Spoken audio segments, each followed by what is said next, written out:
Bonjour, une petite capsule rapide sur l'histoire du climat. Donc, fin avril, le Parlement européen adopte la réforme du marché carbone pour accélérer la réduction des émissions de gaz à effet de serre.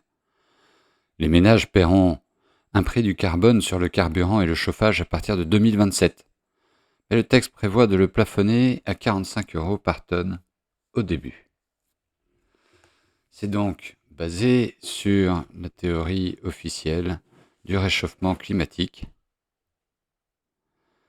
qui explique que le carbone est quelque chose que l'on doit taxer et que ça sera taxé de plus en plus. On le sait pour les entreprises déjà, ça sera de plus en plus pour le particulier à partir de 2027. Alors pour rappel, et ce slide a été utilisé dans une présentation faite en classe de CM2.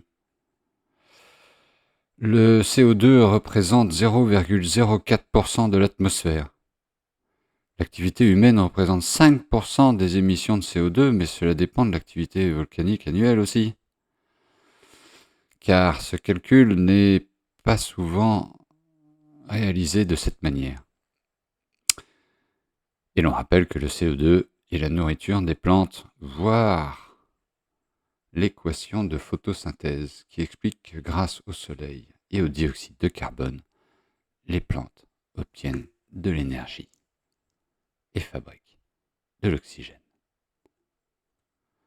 Et les horticulteurs nous donnent une illustration concrète de ce phénomène lorsqu'ils injectent du CO2 dans leurs serres pour favoriser le développement de leurs plantes.